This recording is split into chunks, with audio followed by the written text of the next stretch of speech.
हवेली के बाहर बड़े से बरामदे में खाट पर बैठी अम्मा अपना हुक्का हुड़का रही थी।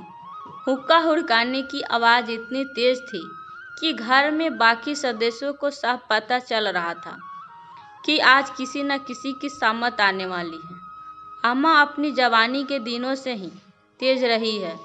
पहले अपनी सास को एक तरफ बैठा देती थी, अब बहुओं को। अम्मा हुड़काए जा रही थी और अग्नि दृष्टि से अपनी बड़ी बहू कमला को घूरे जा रही थी, जो वहीं बरामदे में सब्जियां साफ कर रही थी।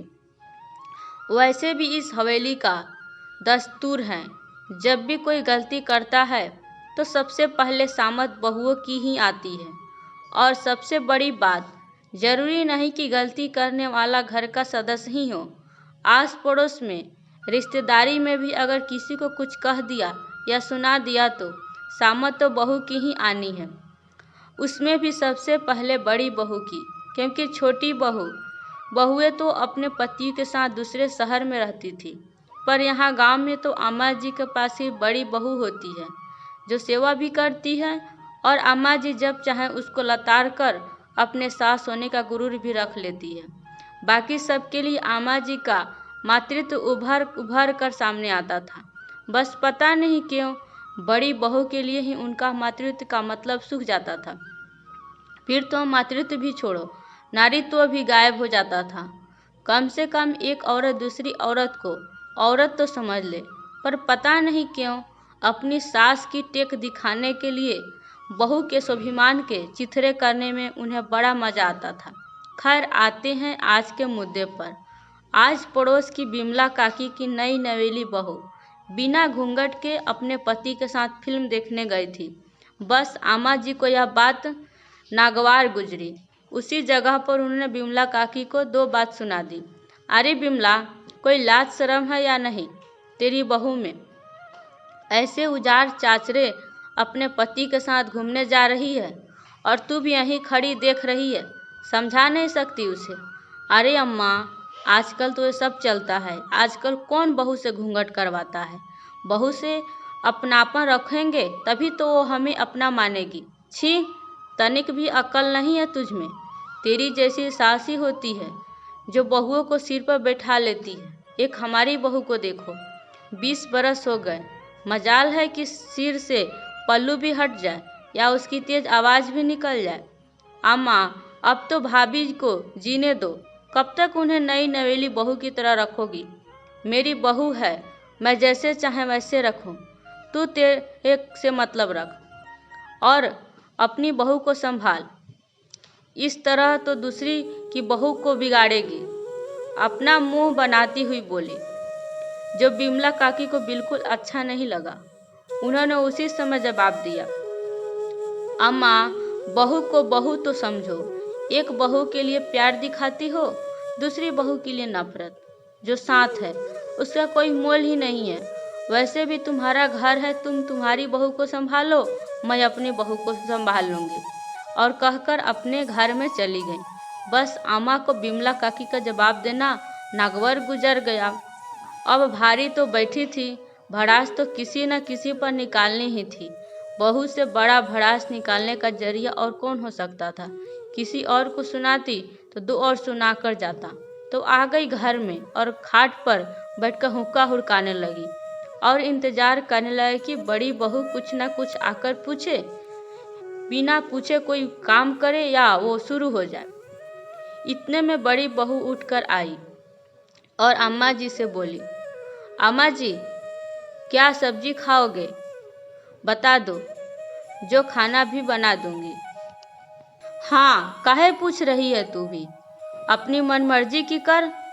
अम्मा जी, हमसे काहे की मनमर्जी कर ली? हम तो चुपचाप अपना काम कर रहे हैं। मुझसे जबान लड़ा रही है? ज़्यादा पर निकल आए हैं तेरे। यही सिखाया है तेरे माँ बाप ने।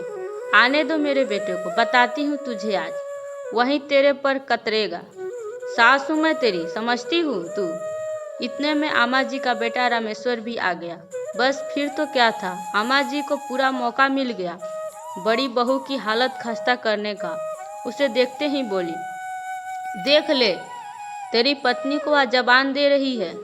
मुझे ज़बान खुलने लगी मेरे सामने इसकी। बस यही दिन देखना बाकी रह गया था। इससे तो अच्छा तेरे बापू के साथ ही भगवान मुझे भी उठा लेता। अब थका हारा इंसान घर आए और उसी समय यह सब सुनने को मिले तो दिमाग खराब होना लाजमी है। तो उनके बेटे ने भी चिल्लाना शुरू कर दिया, अम्मा ने जबान लड़ाने की हिम्मत कैसे हुई तेरी? सास है वो तेरी और सास ही रहेगी। ज़्यादा उनके सिर पर चढ़ने की जरूरत नहीं है, नहीं तो घर से धक्के देकर निकाल दूंगा। न घर की रहेगी न घाट की। बाबा, आप माँ से इस तरह से कैसे बोल रहे हो? माँ ने तो अम्मा से कुछ बोला ही नहीं। जो इतने में 16 वर्षीय बेटा हरी भी बोला, जो इतनी देर से अम्मा का तमाशा देख रहा था।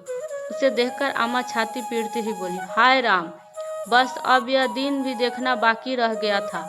ले, मेरे पोतों को भी मेरे खिलाफ भड़काने लगी। अब तो मेरी अम्मा के बारे में इस तरह बोलने की तेरी हिम्मत कैसे हुई?